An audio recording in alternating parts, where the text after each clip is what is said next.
Dólar e ano semanal. Este vídeo não é nenhuma recomendação de investimento, mas sim a partilha de um breve estudo técnico e fundamental com vista ao nosso lema, que é formar e informar. Ora, muito boa tarde, bem-vindos a mais um comentário semanal ao dólar e ano, isto numa semana onde vamos ter bastante atividade de bancos centrais, para aqui, para o que nos interessa, a Reserva Federal já depois da manhã, quarta-feira, ao final do dia, onde o mercado está à espera, não se espera, aliás, outra coisa que não seja um corte de taxas, e na sexta-feira, na madrugada de sexta-feira, na nossa madrugada de sexta-feira, vamos ter o Banco do Japão, onde também não é esperado outra coisa que não seja a manutenção dos atuais níveis de taxa de juros. Ora, isto para já tem vindo a dar aqui um cenário bastante positivo para o iene e bastante negativo para o dólar. Aliás, como vemos por aqui, este movimento é bastante expressivo. Temos aqui mais uma semana, a semana passada que mais uma semana em perdas, desta vez veio aqui assim mesmo testar este mínimo que nós tínhamos visto aqui assim de dezembro de 2023, aqui a 143, desculpem, 140,25, 140,24, e hoje já veio, logo neste início de semana, já veio aqui sim negociar mesmo abaixo dos 140, isto quando já não acontecia desde julho de 2023. Bom, esse julho de 2023, esse mínimo de julho de 2023 está exatamente aqui, nesta linha, pouco acima dos 137, e que será, digamos, o novo provável objetivo do dólar iene, se conseguir de facto quebrar aqui assim este suporte dado aqui assim por estes 140, à volta dos 140, neste caso 140,24, o mínimo, como eu disse, de julho de 2023. De qualquer das formas, há já muito aqui descontado de toda esta, de todo este movimento relativo ao corte de taxas de juros da Reserva Federal. Como eu tenho já dito, nomeadamente quando comento o euro-dólar, o mercado está já mais a pender para um corte de 50 pontos base na quarta-feira por parte do Fed do que de 25. Isso acelerou ainda mais aqui isto. Aliás, acelerou também numa outra situação que foi as yields obrigacionistas norte-americanas em queda. Essas yields obrigacionistas em queda, claro que vão pressionando o dólar e por si também vai perder contra o iene.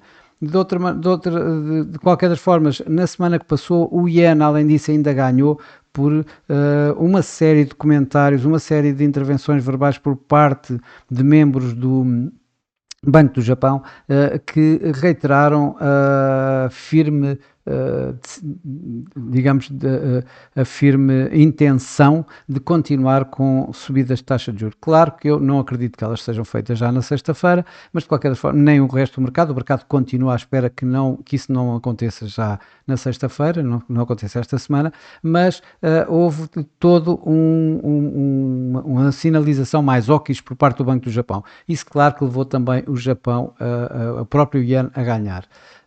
Se nós verificarmos aqui, já agora, desafios a verem isto, ou seja, isto é o spread entre as yields das obrigações a 2 anos norte-americanas para as obrigações japonesas ao mesmo período, a 2 anos, e verificamos então esta queda abrupta nesse diferencial de taxas entre os Estados Unidos e o iene no curto prazo, nos 2 anos. Estamos a falar de que ainda em maio, por exemplo, estamos a falar de que esse diferencial se encontrava acima dos 4,5%. Neste momento estão perto dos 3%. Estamos a falar de 1,5% a menos neste diferencial de taxas. Claro que este diferencial de taxas do dólar para o iene, que tem sido a favor do dólar, este recuo neste diferencial de taxas de tal forma elevado está a colocar esta pressão toda. Aliás, no gráfico diário, se nós verificarmos, e há pouco estamos a falar de maio, estamos a falar desta área aqui, desta zona aqui, e como vemos que ele estava na altura à volta dos 160 ienes por dólar e neste momento a 140 ienes por dólar. Portanto, daqui podemos ver exatamente a força que a taxa de juros, o diferencial de taxas tem neste par, tem tido neste par ao longo de bastantes anos, como aliás conseguimos ver facilmente por este gráfico semanal, que se fizermos isto vamos continuar a ver o diferencial que aqui encontramos, em que estamos a falar que em 2021, e não é assim há tanto tempo, estamos a falar de que o dólar iene estava a 110 e foi até aos 160 aqui assim de máximo. Bom, mas para esta semana o que é que eu vejo? Eu vejo muita coisa descontado, vejo, claro que a probabilidade de continuarmos a ver este movimento em baixa, e isso é um facto, ou seja, como é que é dizer, este comboio em andamento não vai parar com facilidade, este comboio, quero eu dizer, não vai parar com facilidade, ele vai continuar, provavelmente estamos aqui a testar este suporte, este suporte dado por este tal mínimo que eu estava a falar de dezembro de 2023, a seguir temos o tal julho de 2023, nesta tal linha que eu marquei aqui assim, nos 137, poderá ser o próximo objetivo. Se olharmos, e ainda estou no gráfico semanal, se olharmos para o RSI e para o MAC, vemos que ele está a dar um momento completamente descendente no próprio par e ainda com espaço, digamos, para cair mais, ou seja, sem entrar ainda não entrar em área de sobrevenda, portanto ainda a dar algum espaço antes de haver aqui assim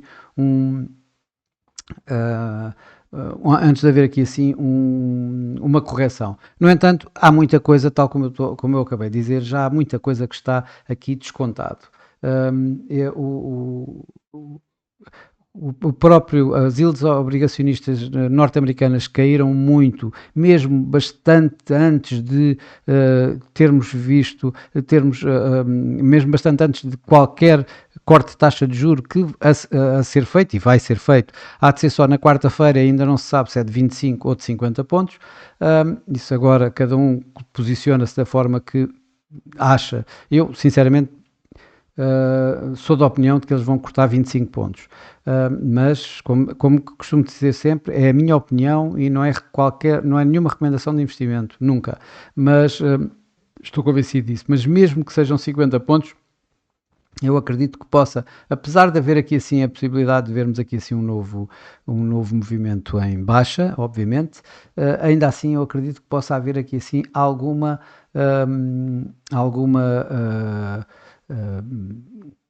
correção neste movimento.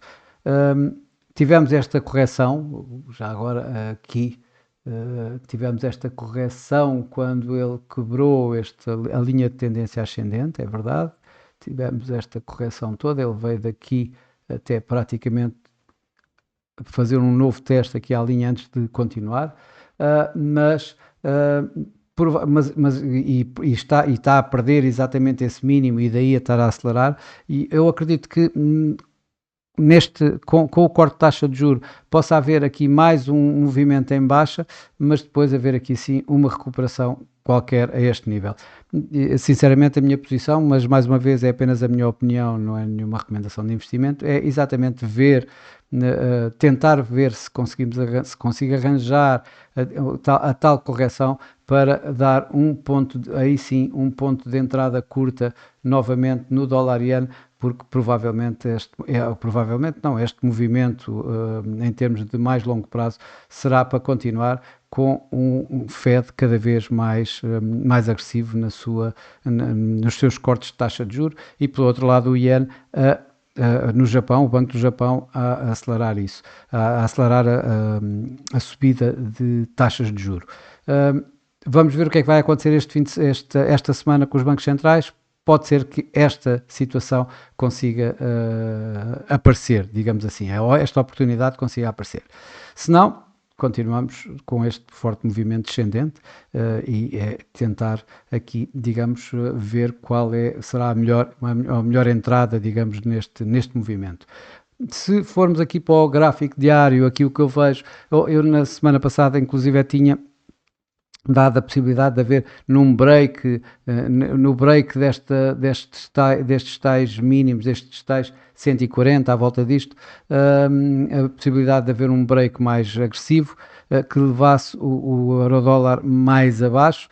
Na altura eu disse que mais 5 figuras abaixo, e continuo a dizer, ou seja, a minha projeção vai nesse sentido, só que me enganei nas contas na altura e disse que ia parar nos 135 ou algo assim, e eu creio que é mais, aqui mais perto dos tais 137, ou seja, destes tais 137 deste mínimo de julho de 2023 que poderá suceder. Isto quando temos aqui assim podemos colocar esta linha de tendência descendente. Eu também lembro-me de, na altura, olhei aqui assim nomeadamente para a possibilidade de ver este cruzamento da linha do MAX com a linha de sinal abaixo de zero, num sinal bastante bearish para o dólar-iene, e de facto ele aconteceu mais ou menos por esta altura, e ele acabou por fazer todo este movimento e fazer um novo mínimo deste ano, e um mínimo, como já vimos, que o nível abaixo dos 140 que não se via desde julho de 2023. Vamos ver se isto vai para já continuar. Temos aqui assim o gráfico a 4 horas, onde eu tenho levado a colocar estas caixinhas. Como vemos, estas caixas dão ideia exatamente disso, de como é que o movimento tem vindo. Eu vou ajustar inclusive esta, o preço foi um pouco mais abaixo do que aquilo que eu estava à espera mesmo, mais uma vez, e agora vou colocar uma nova caixa de preço para esta altura. Eu diria que colocaria algo deste género. Vai haver alguma volatilidade, provavelmente. Eu acredito que ainda possa haver uma volatilidade um pouco maior do que esta que eu estou aqui a colocar. Deixa-me ver quais são os... Exato, aqui podemos vir mesmo um pouco mais abaixo, a tal situação dos tais... Calma. Dos tais 137, vamos ver se está aqui os 137. Bom, se não tiver, vamos fazer de conta que isto estão mesmo nos 137. Acima é mais difícil, poderá acontecer a tal correção. A correção a medir meço-a mais por aqui, e então neste caso temos esta linha de tendência de mais curto prazo que está nos 145, portanto eu diria que para já uma correção já interessante, engraçada, seria nos tais 145. Ora, vamos ver onde é que estão os tais 145 e vemos que elas estão... Bom, olha, estamos aqui na média móvel do 200H4, que está exatamente aqui nos 145, e daí a razão de que eu disse logo que provavelmente quando começássemos a explorar esta situação íamos ter aqui assim uma área bastante mais volátil do que aquelas que temos tido. É normal, temos dois bancos centrais e pela primeira vez há muito tempo bastante difícil de dizermos qual será a decisão do Fed nesta quarta-feira. Depois temos o Banco do Japão, que tem dado sinais várias vezes de estar cada vez mais agressivo. Se ele mostrar-se mais agressivo, aquela situação que eu falei desta correção vai ser difícil de acontecer, porque apesar de tudo o Banco do Japão tem bastante força sobre o iene. Os mercados acionistas também têm uma palavra a dizer, e se os mercados acionistas continuarem, e eu acredito que haja alguma razão em termos de bancos centrais para os mercados acionistas acabarem por se assustar um pouco, porque se o Fed cair 25 pontos pode haver uma desilusão por parte dos mercados acionistas. Se por acaso cortar 50, pode haver um mercado acionista a assustar-se, a acreditar que o Fed possa já não estar a acreditar tanto naquele soft landing que andou a anunciar. E, portanto, isso será boas notícias para o iene, boas notícias no sentido do iene mais forte, o que dá aqui, assim, mais a continuação da pressão sobre o sobre o dólar iene, ou seja, a dar um impulso ao iene enquanto moeda. Bom, para já é tudo, acho que não me esqueci aqui de referir nada mais importante do que vai acontecer esta semana. Desejo a todos uma boa semana, bons negócios, bastante cuidado, tanto com o Fed como com o Banco do Japão, já que há aqui 2 dias de intervalo, o Fed na quarta-feira, o Banco do Japão na sexta. Bons negócios e para a semana cá estarei com mais um comentário semanal ao dólar iene. Até lá!